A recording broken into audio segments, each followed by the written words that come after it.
right, welcome to week 4 for the Oldies but Goodies tying session. We're rounding the halfway point, and we're going to build a little bit on the soft tackle, the Hares soft tackle that we did last week.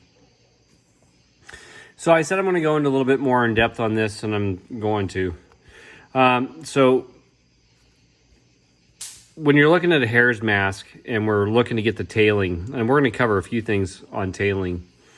The longer guard hairs are typically, you're going to find them on the back, around the cheeks, kind of over in here, and then around the back. And that's kind of important if you're wanting the longer fibers, which we are going to need for this particular fly because we're tying it on a size 10. When you start getting down into the smaller flies, it's not as necessary. So what we're going to be looking to do is we're going to get some different coloring off of this to try to build the fly in 3 different colors. And it's not mandatory. A lot of people don't even do it. They just they'll shave this all down, blend it all together, and they say, hey, there's my hare's mask dubbing or whatever. So originally it's called a hare's ear, right? And so this dubbing was, the dubbing was made from the actual ears, and that's why it's called the hare's ear. And just kind of over time, it expanded down into the entire hare's mask. And so, yeah, just a little quick backdrop there. So as we get started, I may have to zoom in and out so you can actually see what I'm doing. But first, what I'm going to do is I'm going to swing my hook around and get my light swung around so that it's illuminating the front. And then I'm going to zoom in and try to get that out of the way. Just get readjusted here real quick. Sorry, I just try to do this all in one take. I don't like editing. I like to show that, I'm a real person, I guess. But the more edits, I don't know, it seems kind of cheesy to me. So anyhow, so what we're going to do here, just to start off with, is I'm just going to start my thread. I'm just going to show some different tailing methods. So you don't need to start your thread quite yet. Oh, totally. Just rip the whole thing off. Let's go ahead and cut that out this time, so that doesn't happen again. Okay, perfect. And so one of the things you'll see a lot of is what's called a blowtorch, and that's just referring to basically floss or doubled over thread or antron yarn or some kind of fluorescent material that lays flat and kind of stuck together in the back. It's very, very popular, especially in Euro nymphing and jig work. And since we're doing this fly, this fly really just kind of screams this kind of tailing. So I'm just going to show you real fast. So I've just got some of the uni stretch that we mailed out in the material kits. And I'm just going to tie this in underneath, kind of going one way, fold it over. It's going to be a real quick demo. And double it over again, so I've got a total of 4 strands coming out of the back.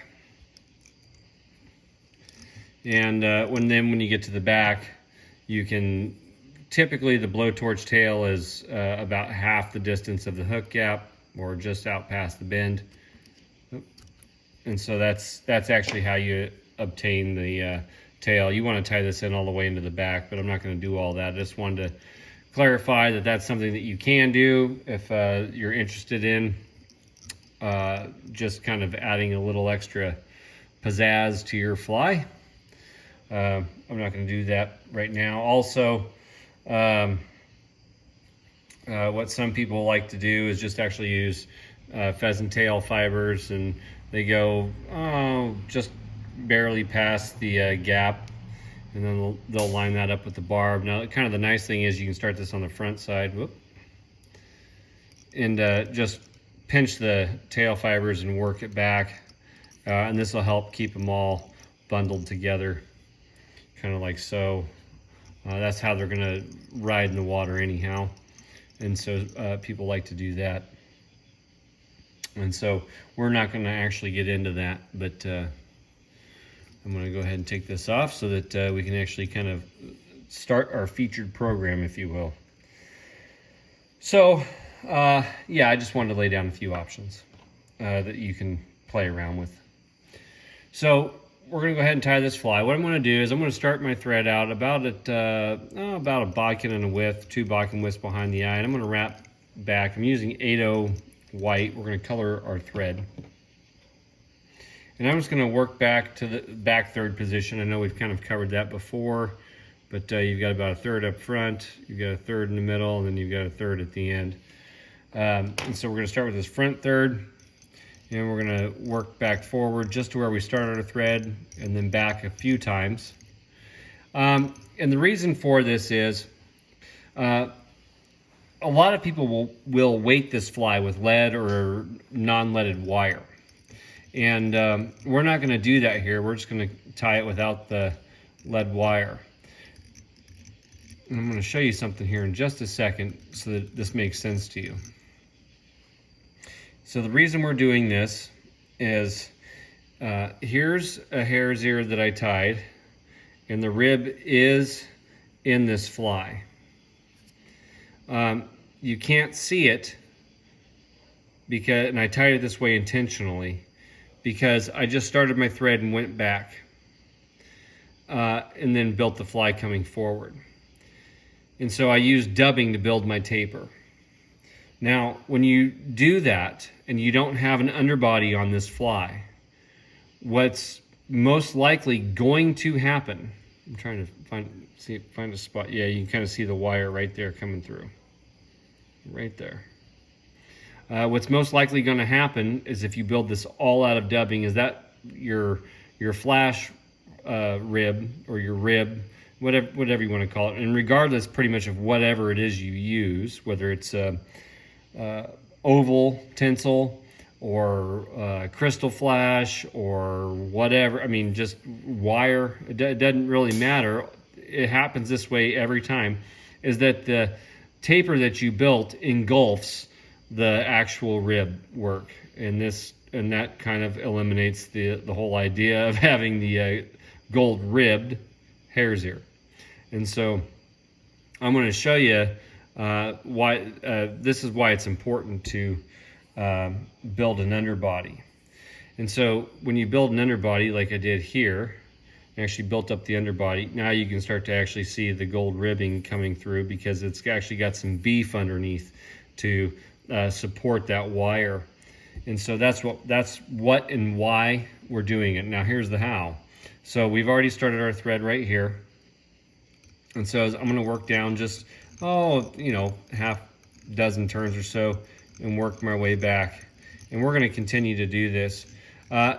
Again, a lot of the times they'll use lead wire or whatever. They're going to put it right up front in that front third position, or right where you've already seen me work here with my thread.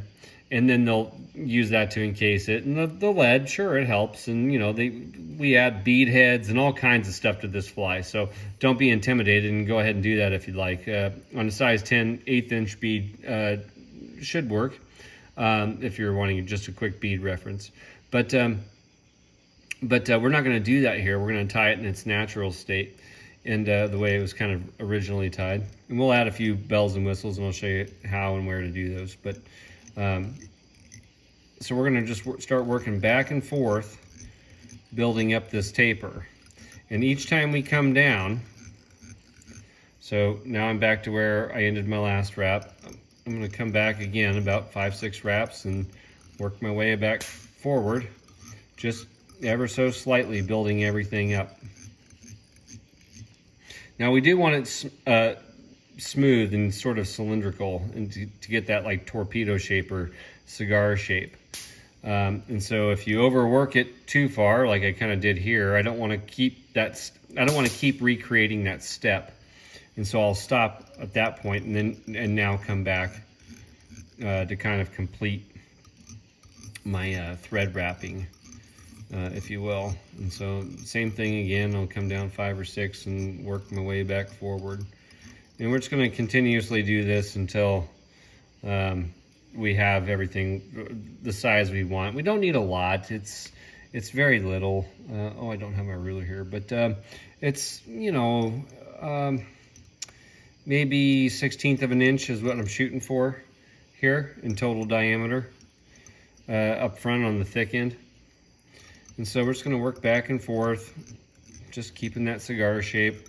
And this is something that, you know, take your time and methodically go through this. Don't just rush it, because that's more often than not where, you know, the mistakes are made, and especially in regards to why the underbody isn't looking right. So we're just going to put a thread underbody in here that's not aided by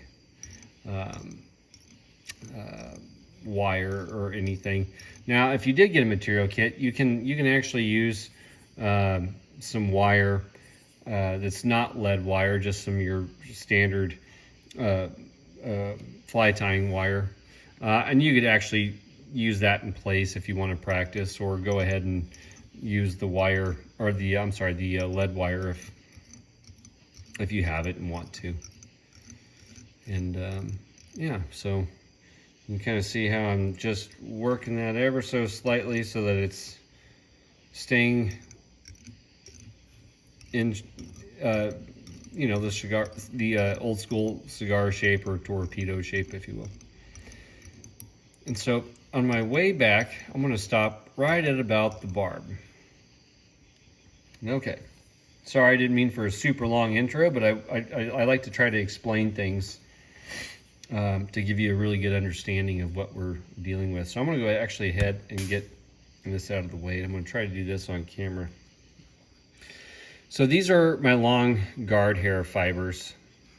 You can see that they're much longer than this. My fingers can barely pinch that. I can actually get a full thumb on that, and this I cannot. So we're going to stick with the full thumb fibers, and we're just going to take some. Now you can pull them out like so, and just try to get the guard hair like this, and that's fine. You can do that. I don't necessarily care to do that so much, because what I like to do is actually start working on my dubbing blend while I do this. So I'm going to do the same thing. I'm going to just kind of draw some of these strands off to the side, and I'm going to pinch them, and I'm going to come in with my scissors, and that's my finger. Sorry, it's a little difficult to do this with all the stuff in my way. I know I say that a lot, but it's the truth. So we're just going to snip some of that out. And now you can see I've got all this under fur in there. And we want to get this out. Now, some people, if I can find the fly, I did do a fly where I had a bunch sitting out back so you could see. Okay, now some people like this really thick tail. And you can have that if you want, and if you want that, you're going to leave basically most of that under fur in to get this. We're going to go for what I think is a better option, and we're going to remove this under fur and use this to help build the dubbing for the body. So I'm just going to get my dollar comb, or my dollar store comb, and just start to pull it out so it collects in different spots. You can pick and pull with your fingers. You want to leave a few guard hairs in there, so we get this little pile. I'm going to set that aside and just kind of keep working this. You want to be careful on how much you rotate it, but we don't need a ton here. So if I were to take, so I've got this comb that's got the small side and the big side. So if I were to take the big side of the comb, you can see that those fibers are basically in line with the bigger end of this little cheap dollar comb, which most people can get, you know, relatively easy. And so all we're going to do is just kind of work through it and make sure I've got off this under fur so that it doesn't create any big lumps and bumps. And any extremely long fibers I'm going to get rid of. or any other wild fibers I'll get rid of as well. So we have this little haystack, if you will. Let me bring this back into play and then we'll keep tying. Now, on this size 10 hook, these fibers are pretty much going to line up with the whole distance of the shank, and that's why it's important if you're going to tie these on a size 10 to say imitate like a stone fly or something like that, that you have the fibers to make that distance. Now the distance of the actual fibers in relation to the distance that you want for a tail coming out back is typically about something like a dry fly hackle, where it's about 1.5 times the gap. So that's why I'm holding it like this, so you can see I'm at about 1.5 times the gap. And if you want to get real nitpicky and want to make this fly look, you know, super perfect or whatever, you can actually stack these in a hair stacker, which I think is a little unnecessary, but if that's what you want to do, then you can do that. So at this point, I'm just going to line that up with where I pinched. I'm just going to put a couple of loose turns over so that I can see if that's what I like. And you can already see that that's a pretty beefy tail. It's not very wispy, so I'm going to go ahead and try to pull a few of these out if I can.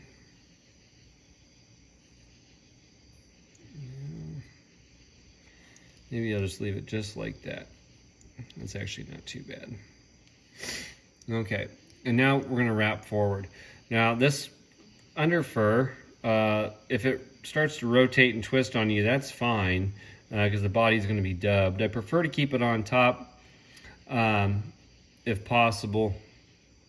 And the way to do that is as you come over the top, that's a loose turn. As you come down, you're going to pull and keep that tension tight until you come up. Then you're going to loosen that up, come around, pull, up, over, pull.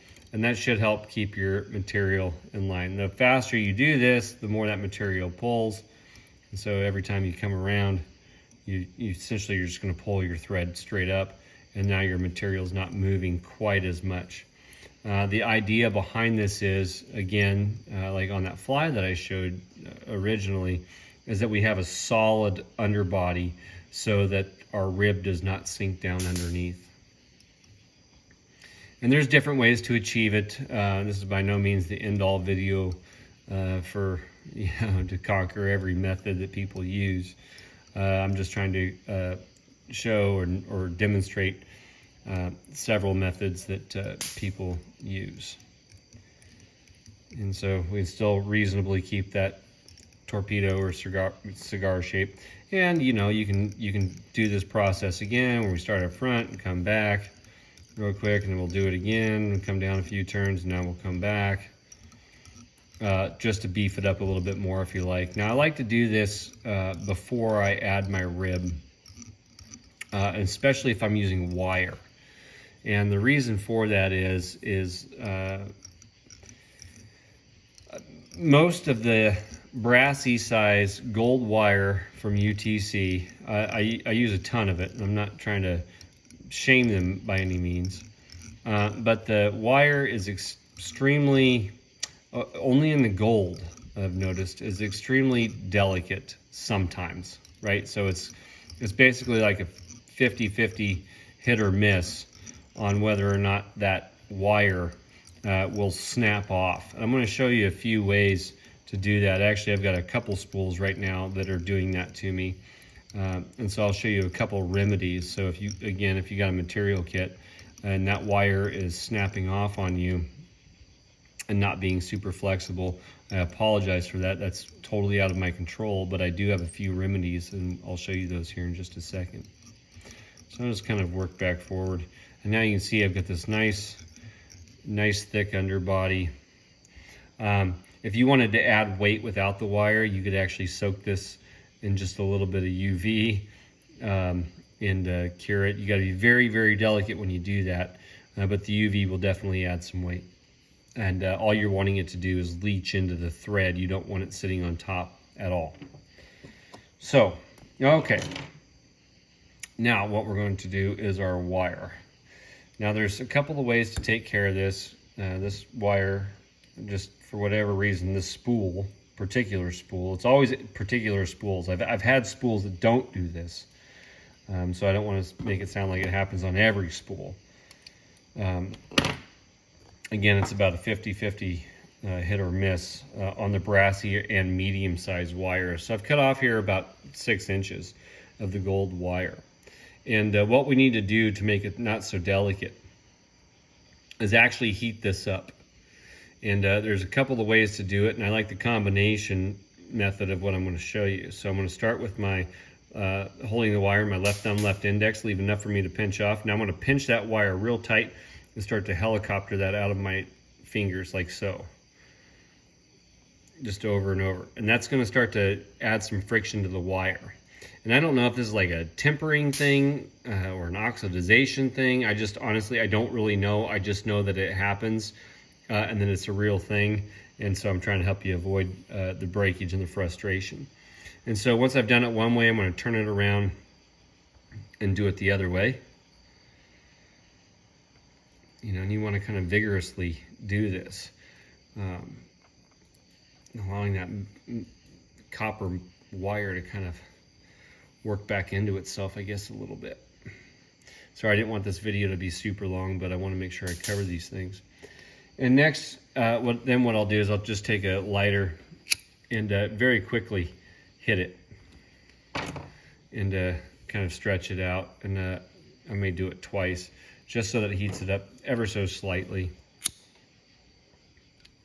And it can change the color of the wire. It can kind of burn off that, you know, gold leaf flake or whatever it is they use to make it gold and bring it back down to copper. You just want to make sure that you don't overdo this so that it doesn't become super fragile. We just want to heat it up enough to make it pliable is all. And now what we want to do is actually take your dedicated wire scissors and cut off the ends where our fingers were pinching. We just want that stuff gone. Next, I'm going to, with my thread up front, I'm going to take my thread and capture my wire. I'm going to drop it down underneath into about the 6 o'clock position. And then again, to just do one other little thing to try and help this keep from snapping, because it always snaps on about the first turn. And it's kind of a bummer because the rest, you know, half your body is already built. And so it's a real bummer to do that. But as I get to about my hook point, what I'm going to do is I'm just going to loosen up on my thread wraps and not really apply much pressure. And definitely don't pull down. Just kind of leave it sitting. If you need to undo your spool or you need more thread, just use your fingers to achieve that. And this works more often than it doesn't. So anyway, sorry, I'm still battling this cold. I gotta take a drink of water.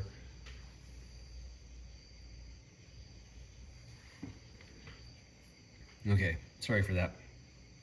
So what we're going to do now is go back to that underfur that we took out. And I'm going to go back to my Hares mask. And I want to get some more light coloring material. And so we don't have to actually go to the big long stuff. You can move around the Hares mask. I'm not going to zoom out, but that's what I'm getting, is the lighter colored stuff. And I'm going to leave all that guard hair in on this one. And now I'm just going to pick up my old little pile and just kind of blend it together.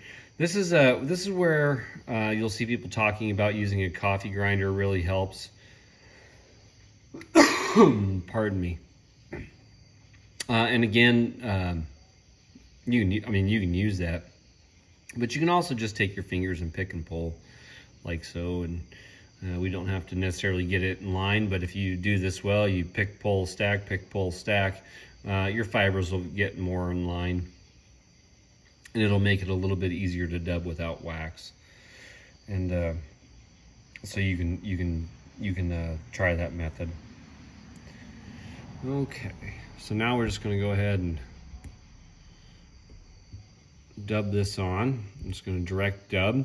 I know some people are a big fan of using dubbing loops on this fly, and that's absolutely a real thing that works well for natural hair such as hare's mask and squirrel. So I'm just going to kind of grab everything at the end. I'm going to put a couple of loose wraps over as I turn, and now I can twist. And the idea here is since we built the underbody, is to keep our noodle very even so we're not oversaturating the body with dubbing, right? I'll just hold this back up again. If you're going to use a bunch of hare's mask to create your body, that's fine, but you're going to most likely lose the rib effect inside that dubbing. It's just going to sink underneath, and that's a very common thing. So we're going to go ahead and work this. Sorry, get my fingers in the way kind of awkwardly there. So now we can just start working this guy forward.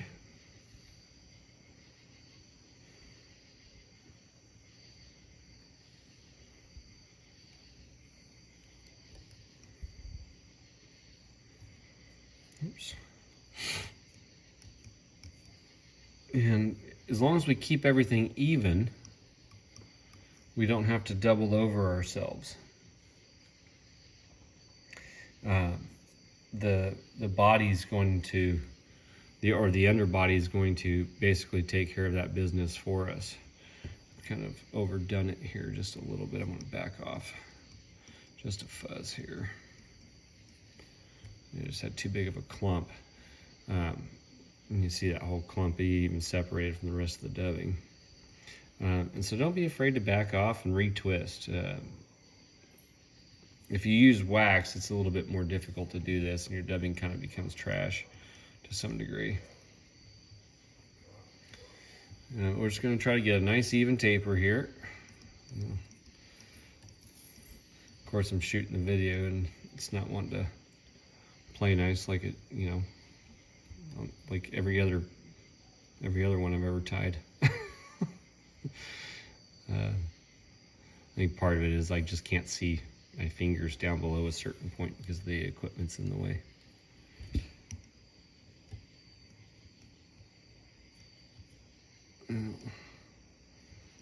All right, last time, I promise. I'd rather just show you this stuff, that this can happen to you, and don't be afraid to undo your fly and just fix it. There's nothing that says you have to continuously move forward. You can back stuff off and redo it.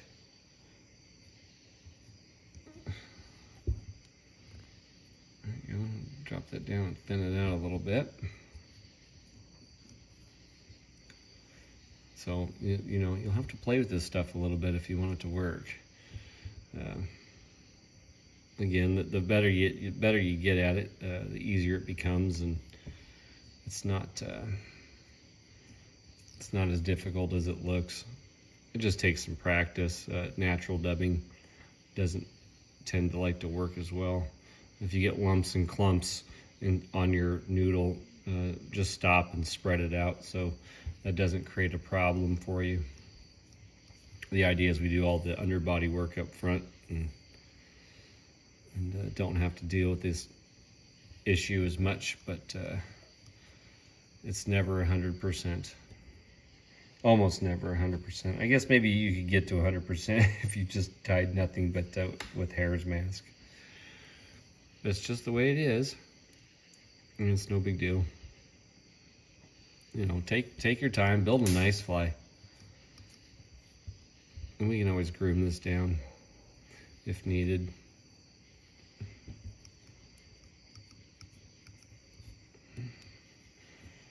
And we're going to carry this through all the way up, right into, or right to where we ended our thread. If you run a little short on the front side, don't worry about that, because we're going to take care of that here in just a second. I'm going to run just a fuzz short. Now, if you have anything sticking out front, grab, pinch, roll to the back. Get it out the way. We want to take care of that right now.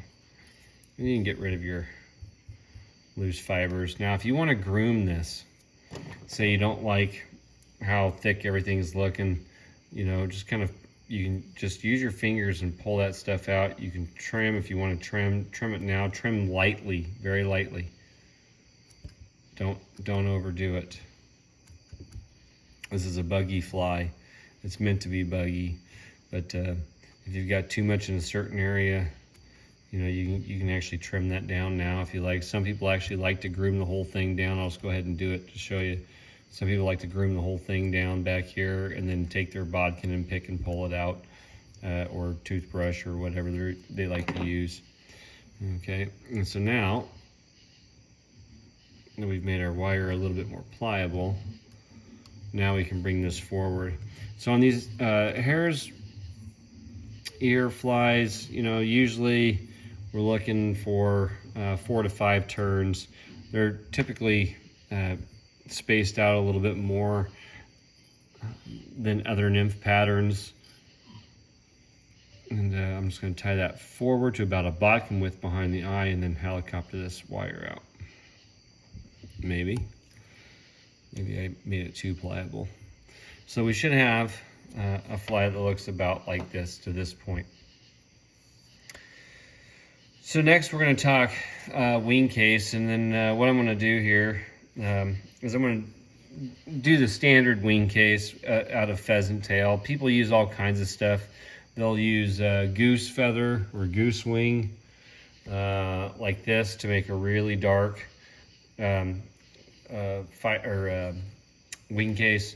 If you notice on a center pheasant tail like this, the backside is much darker. I mean, some people, including myself, have taken the time to work out so that these black spots are actually lined up right where they need to go to form the wing case.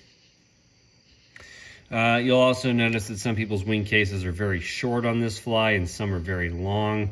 That is very much a preference thing. So it's really up to you. There's lots of rights and very few wrongs. Pardon me, on this fly.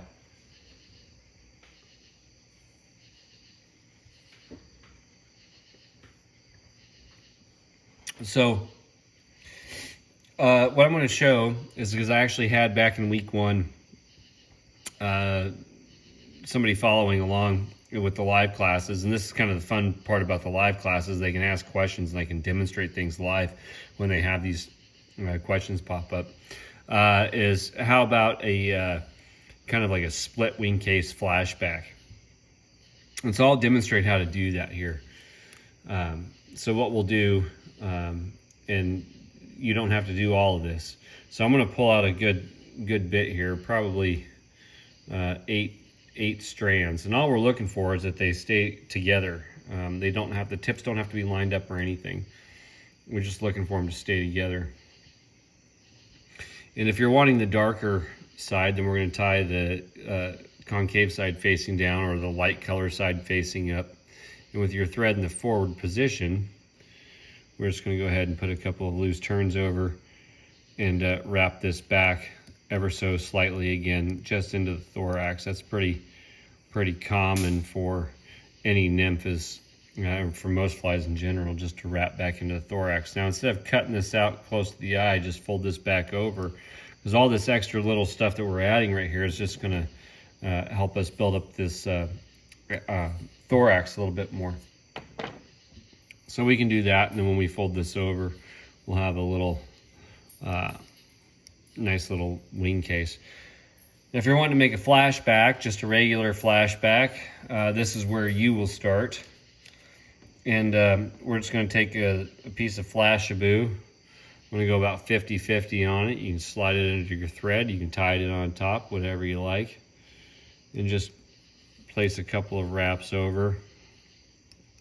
You can actually start it out front like we did before. Okay. And so this is actually going to get split into 2. So we're just going to leave all those tufts on so that it doesn't get all crazy on us. That's kind of the deal. If you split them at first, then and you can't grab them, then you can't split them well either. You can, but it's difficult. So next I'm going to go ahead and grab my overall wing case. So if you don't want flashback and you don't want a split wing case, you're just going to start right here. And again, start your thread up front to make it easier. Decide which color you want on top, and then place that color on the bottom or facing the shank. And so now we can just add this in here too. Okay, and again, you can just fold this material over and you can see all this bulk we're building up, which is actually exactly what we want to build up. Okay, so now kind of keeping with like the traditional fly, what I'm going to go for here is some of this dark stuff, and I want to make sure I've got plenty of underfur and guard hair and everything, just all kind of blended into one here. And that's going to make our thorax a darker color. So oftentimes, like we were talking about with like the pheasant tail nymph or something like that. Now this one's not, I didn't do this with the peacock, but your peacock would make the thorax darker than it would the abdomen. And it's going to be kind of the same concept here. So we're just going to take all this and just kind of pull it out and do it together at the same time, just so that it all blends together. We want to keep plenty of these guard hairs in play so that we can actually kind of get some legging out of this deal. Now, if you're wanting to make a nice tight thorax and use, like, say your pheasant tail to reverse and make legs, you can absolutely do that. People do it all the time. So it's really up to you what kind of look you want and like, and I really encourage you to play around with all of those things. That's why I try to show so many options here, so that you have some knowledge to play around with it, and then by all means go find somebody else's video, and then hopefully what I've been showing you will make a little more sense, and you can see what other people are doing, and you can find the actual fly that you want, because I can only cover so much in a video, but I do try to cover it. So now you can see that my thorax is becoming much darker, and I've got the guard hairs sticking out.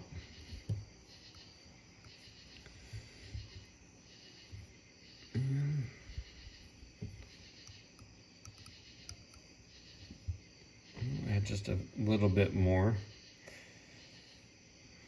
If you're not sure if you need to add more, normally my suggestion is to stop.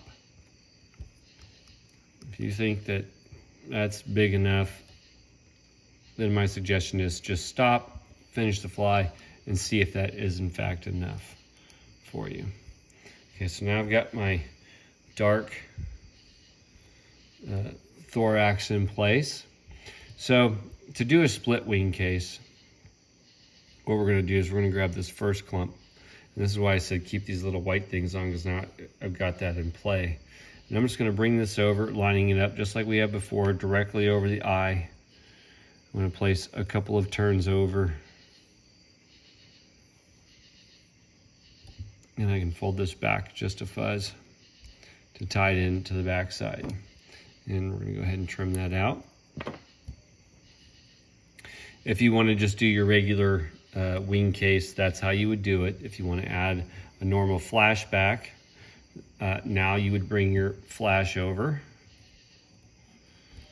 Okay, I'm trying to do this on the side so you can see it. It's a little difficult, but you can get it. Okay, and now we've got our flashback right there. I'm going to fold this to the back and reverse tie that in, and I can trim that out. And again, now you can finish the fly right here. If you want to do the split wing case, these ones have already split on me, which is perfect. We're just going to do the far side first. And put a loose turn over so that all of our fibers, I don't even have a full turn in yet, but all of our fibers are on this far side of the flashback. This is just kind of a cool technique that can be used with many other materials to kind of create this effect of kind of like, hey, there's my hot spot, kind of thing. And now we'll do the near side so that we're mirroring what that side did. And both sides are going to come just a little bit over that flashback. And then now what we've created is a split wing case flashback. When it comes to other materials that you can add in here, there's a ton. To be quite honest with you, people put CDC loops in there, all kinds of other stuff, and you can absolutely do that. It's just it kind of gives you a flavor of how to do that. Now to tie this off and create the head, I'm just going to fold this all to the back. I'm going to place a wrap over just directly on top of the material towards the back.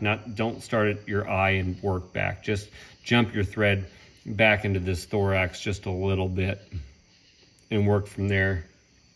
You can see how I've got this little nub of material still sticking out. And it seems to me that that works a little bit better. I'm going to bring my fingernail clippers in and clip that out. And now you can actually kind of see that I've got that split wing case flashback. And normally you want to try to keep those fibers together as much as possible. So if you want a real challenge, put some crap in your way and try it. But anyway, so what we're going to do here is I'm actually just going to color my thread because we're coming pretty close to the end of this one.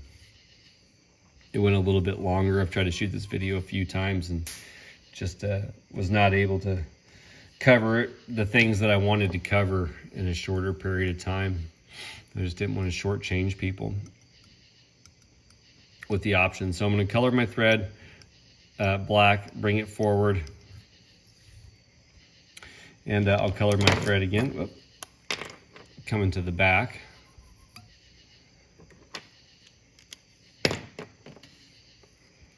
I'm just going to build this little head here. And some people like a thicker, beefier head. Some like a little tiny head. It's all up to you, whatever you like to do. I'm going to color it one more time. And that'll be good enough for me. You'll have to decide what's good enough for you. Now I'm going to take my crazy glue and just gently wipe that so you can see all the little bead of glue building up. Put a little bit extra right in the back, letting that glue sink in and around the head of the fly. And I'm just going to whip finish this thing coming forward with a wet whip until I get right up behind that eye.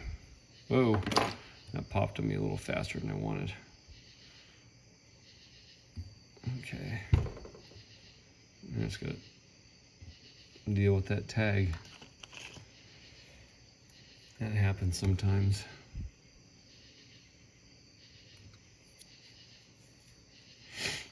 Okay, cool.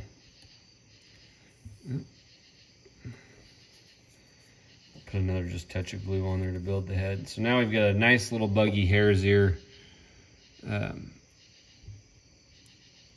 with some options. All these options are up to you. Play around with them. You can use different combinations of them and so on. Now, if you want to make your legs come out just a little bit more than what I've got here, you can actually just use your nails and kind of pluck and pull the thorax area down.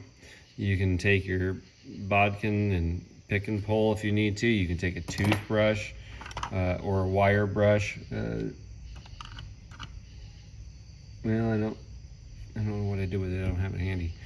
And you can brush this all back out like so. Now, one of the big things, and we'll end with this, one of the big things that people like to do is UV that wing case, and that's totally cool. I like to use solar res, and you just don't want much UV here at all. So what I'll try to do is just get a little tiny drop right on top.